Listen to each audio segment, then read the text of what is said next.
$50 minimum bet, no blinds. No blinds, baby. Money to money. Money. That's right. That's real indeed. So, here we go. I'm going to lay that down right there.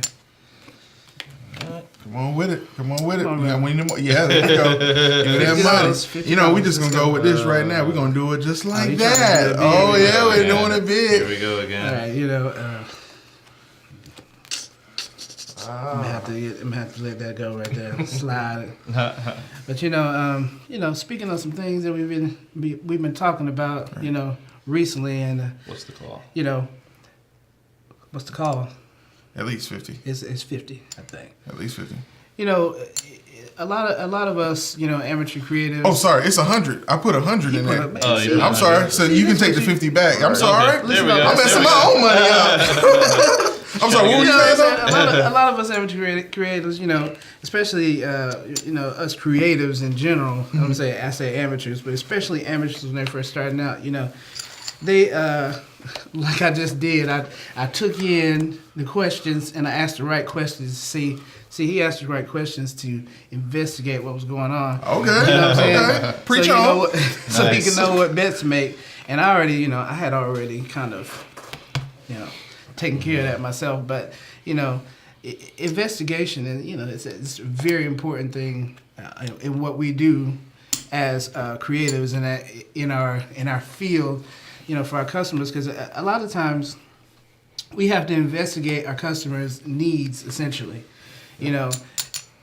Who knows what better questions to ask our customers than we do? Right.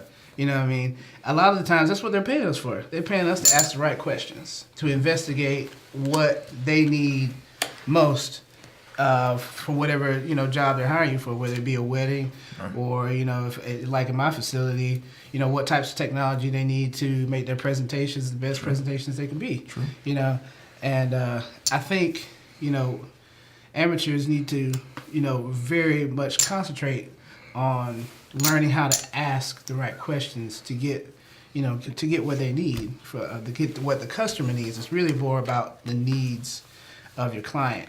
Yeah. It's so much than what you need for yourself, because that you're gonna get exactly what you need for yourself if you understand the needs of your client. I'll see you doing it like that. Yeah, but definitely understanding the needs of your client. Yeah. You got to observe that first, and then once you kind of get a handle on what the client needs, then you can start to kind of figure out, all right, how can you're asked those questions in your head, how can I make this situation, first of all, how can I troubleshoot the situation if it's a situation that you're walking into and you're kind of getting blindsided. Right. Because anything that can go wrong will go wrong, as we always know, no matter what. I mean, no matter how prepared you are, you walk into a situation and you could have swore you charged those batteries for your camera. And you don't have it. I mean, now you put fresh batteries in that microphone. Oh, yeah. You brought the camera. Exactly. We hope that doesn't happen. You a real drone. You got to investigate a new brain, man. Yeah, but yeah, definitely. And then not just troubleshooting, but also investigating how can I make this a situation a little bit better for my client. Yeah, and I think there's a couple ways to go about that. There's times where you have to try to acquire that information in the moment, and you're just, more so, like you said, troubleshooting. And then there are times where you have to do that during, the briefing or even when you're looking back on the project and saying, how could this have gone better? But I think there's always a way to get the type of information that you need to really be able to assess the situation. It's just all about what phase are you in, how far in did you realize that there was a problem, to which you could even start to begin troubleshooting it. Right. Yeah. I mean, but investigation itself can be kind of tricky, There's several pitfalls attached to it because you can stand. It's almost like we spoke about observing earlier. Investigation could, if you overextend yourself, like, we spoke about awareness, and then you're asking questions and you're trying to get all the details that you need to the point where you're doing it so much and so tediously that people start to lose faith in you almost. Wow. Yeah. So there's that moment where That's true. you have to take what you've investigated and start to use those skills. You can't just spend the entire time preparing for the job. You have to eventually do the job. So knowing how to use what you learned during your investigation stage is kind of going to be it's just entirely too necessary to know when to. Okay, I have this. I figured out this. I put this together. A, B, C. Go time. You know. Yeah, and it's about understanding how to properly apply what that situation Exactly, is. You exactly. got to learn how to be an investigator. You know, if you think about like CSI or any of these like Law and Order types of shows, you see these detectives and these crime scene investigators. They come into a situation and they are looking around. That goes back to what we talked about earlier about observation. So observation is naturally the first step. The second step is saying, okay, what does this mean? Looking at the evidence that's around you, going into the situation, like going back to the whole wedding situation, you know, going into the situation and seeing this chaos that is happening. They've hired you to do a job, yet they're doing things that are going to hinder that's going to hinder you. It's not about just doing your job, because a lot of times we get into it and we're like, well, this is going to hinder me from doing my job the way I want to do it. But really what it's hindering is getting the product that they want. All right. So you have to investigate, okay, where are my shots? Where are my spots? What can I do? Where, you know, I can't control everything. Yeah. Okay. But I can apply what I have going on in here and what I've observed and say, maybe I can try this. So if I understand you correctly, there's certainly a difference between, there's something going differently than I anticipated, and it's affecting me, the service provider, negatively, and something's going wrong, and it's affecting my ability to deliver what the client desires. Absolutely. It's an investigation ultimately, this is all about executing a product. This is all about delivering a service. All of us are service providers. Right. Okay? It's about figuring out, not so much, it's not a selfish, how can I invest in myself, but how can I invest in my client? How can I investigate what they need and inform them, hey, I'm sure I've seen that this is going on. I've observed these things are going on. And from my experience, I believe that if we continue this path, you're going to end up with this kind of thing. What would you like me to do? Because would you like me to do what I believe is the right thing to do? And here's what's it's going to cost you in terms of time, sacrificing what your expectations were. But here's the trade-off. You're going to get this thing. And that Right. particular thing should, in most cases, happen before the actual gig. That you Yeah. know, that Ideally. happens before the gig.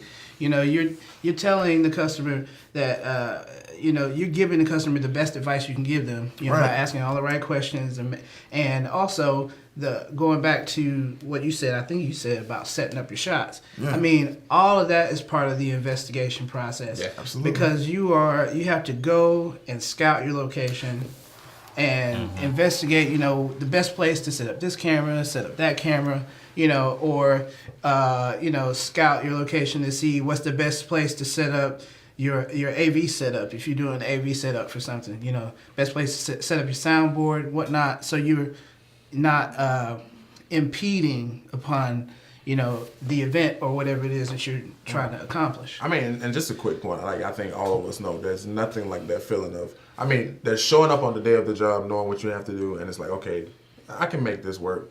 But going the next day after you went prior to and pre-game, and you actually planned out your shot list, and you planned out, it's an amazing feeling because you feel so in control that you almost want something to go off the hinges to give you a chance to investigate. Because everything else is just kind of, you know, so you're so prepared for what may come because you've already prepared for, you have a game plan in mind. I'm like, that's amazing. And, It's a good feeling. You know, go ahead. and you know, being able to do that, you know, going ahead of time, set up shots or work out where you're going to have your soundboard, it actually gives you the opportunity to also investigate the technology you're going to use. Yeah. You know, when you actually work ahead of time, you get the opportunity to make sure that you have the right tools for the job. Yeah. You know, whether it's something you might have to go buy at the last minute, or you know, it's something you got packed away that you might need to pull out. It's like, oh, that would be really good for this, or you know, that lens that I got the other day, or the lens that I can borrow from a friend. I know this guy, you know, he has this lens that I could really use today. If he's got it, I'm gonna go try and get it for this job because it'd be really good for this job. So I mean, it's just it really presents the best opportunity Yeah. for you to actually investigate all the tools that you need. Yeah. In scouting, I like how you brought up the scouting, the idea of scouting, because scouting is something we typically talk about more in production, like video production or that type of thing. And whether it be in weddings or music videos or short films, location scouting is something that's a toolkit. But it's something that people need to understand. Let's say you're not just in the part of audiovisual, the part of creative that has to do with video production. I mean, when I worked as a multimedia consultant, part of my job was what we call site visits. And site visits is a corporate way of saying location scouting. Right. You fly out to the location, you find out the hotel you're staying at before the client gets there. You look at what the pricing is going to be. You look at, let's go to the courthouse or let's go to wherever we're doing our focus group. And saying, okay, what technology do they have in place already? How can I save my client money and save myself effort by looking at what is going on here? What do they have available? Then getting to what you're talking about in corporate, you have what's called acquisition. So now you're looking at, okay, now I've done my site visit. Let me price out the equipment that it's going to be, which is very important because we're talking about investigation. I get chills because I wish I had older guys and more experienced guys in the field telling me this. You almost, as an amateur, have to think like a gumshoe, like they used to say in Carmen San Diego. You gotta think. I'm Lynn Dickman. Where in the world is Carmen San Diego? But anyway, I digress. It feels like you really gotta think less like a freelancer and less like a camera guy or less like an artist and think more like a detective and say, okay, here's what's going on. Here's what I know to be true. And it's not just about having that. You said what's great about being able to do site visits and scouting is you have this great feeling of accomplishment. But the real takeaway is when you go into a meeting with that client, because you've already sold the services, they told you where they're going to have their service, then you can set up a follow-up meeting. Because you're going to have some production meetings, some pre-production meetings. And what happens is, they start trying to tell you what the event venue is going to be like. Or they start trying to tell you what the place is like. And you're like, yeah, I flew out there or I drove out there a couple of months ago. Here's some photos I took. Right. And here's where I think the cameras are going to be. I actually made out a floor plan. And I actually put together a price list of additional equipment that you may not have known about that you may want to think about bringing in because there's an issue with the lighting in this area. And there's an issue with the power. I noticed there was a power surge. They immediately go, holy crap, who did I hire? Yeah, this man knows more about this venue than I do, and I'm paying for it. They really seem to appreciate when you have taken the time and the effort to say, okay, here's what I'm going to need to know. Let me go ahead and find out that information.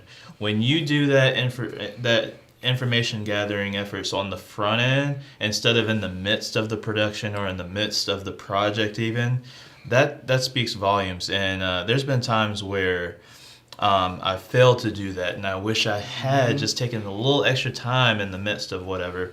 Or there have been other times where it's paid off tremendously, and not just for that project, but for future projects. Because how awesome is it in the midst of one project to be able to say, oh yeah, we had a similar project, and here's what we did to gather the information that we needed, and here's how we moved forward to make sure that the appropriate cameras were in place or that the appropriate tools. And there's so many little nuances, as we know, to entertainment production, the greater umbrella. So many things that can go wrong, but in that there's so many opportunities to create things that are going to go right. Right. And really quick, what I was going to say, and a purely selfish part of it is the investigation. I think, honestly, the investigation and being prepared allows you to grow creatively. Because you at that point, and I spoke about it earlier about you're waiting for the curveballs, but it gives you a chance to create those curveballs. It gives you a chance to go in and say, you know what, I'm going to try this today. You spoke about new technology. You'll look at it and say, you know what, this is the perfect chance for me to try that new lens. Yeah. And this is the perfect chance for me to get that gel filter. And this is the perfect chance for me to try all that because I'm prepared with my regular equipment, I'm fully prepared. So now I can try and grow creatively. Absolutely. Yeah. And I mean, and speaking on, and not just technology, but this is just, in general, when you're learning how to, deal with this issue, is like you have to use the tools that are available to you. Like talk to your peers, talk to, you're not just talking to your client, but you're going to find out information from your peers. You may know someone that's worked there before or has scouted that location before, can give you some pointers on, well, this angle kind of worked really well for me, but this one didn't. And you can try it or not try it. You can take into consideration what kind of, guidance they gave you. And that's a part of that sort of investigative, skill set that you have is not just only investigating, asking questions of the clients and not just only going to scout ahead, but you can ask other people for information, other people for help. I mean, especially when you're trying to find new tools. I mean, you got the internet, you got peers, you got, catalogs, you got all kinds of things that you can use at your disposal to kind of like get exactly what you need for the particular job that you're doing. So, and you'll definitely start to see the fear factor or the apprehensions decrease, because it can be a scary thing when you get out there and you say, wow, this project is all me, or this project is all me and my team. And when you've got those things put in place to kind of safeguard, and then especially when you think about, okay, we all have a limited resource to some capacity, whether you're this big Hollywood and you say, oh, we can only go over under our measly $30 million budget, right. This is small, or 30 or whatever it is, we're going zero budget for this production. When you're able to look in advance and say, here's the end goal, let's go ahead and do the work on the front end to make sure we don't exceed this. Like, it definitely takes out some of that fear and some of that apprehension moving forward. Yeah. Because I had an instance where, I was setting up for this particular function at my job, and we wanted to run like 2 different displays at once, and have 2 different displays going at once, and the people that were coming in, they were like, we're gonna rent the switcher, and it's gonna cost $200, $300 extra dollars, and I asked them these questions. I was like, so what are you trying to do? Let me see if I can figure out a different way to make this work, before we go and rent this equipment. And, and because I asked that question, because I was able to, was cognizant of the fact that I could probably make it work without having to rent this equipment, I made it work, and I saved them $200 or $300, And for a client, sometimes that's a really big deal. Right. And you could have sold them a switcher, sure. And you would have made a great bit of money. But you're playing the long game. Yeah. We're not trying to just make, you could have made $800 extra on that situation. But really what you're talking about is you're talking about client retention. And I want to go back a little bit on what you said, because it's so critical of understanding that investigation is also about not selling what a client thinks they want, but selling them what they really need. And asking, a client comes in and says, hey, I need for example, I had a client who recently came and said, hey, I need a 20-inch monitor for this exhibit, this expo that I'm going to be in. And I want to know how much it would cost to rent that for a day, 9 to 5 kind of situation. I could have easily said, okay, well, it's this much money, and here's the contract, send it and fax it back to us, and we'll make sure we deploy it. I immediately said, well, if you don't mind me asking, what are you using the flat panel monitor for?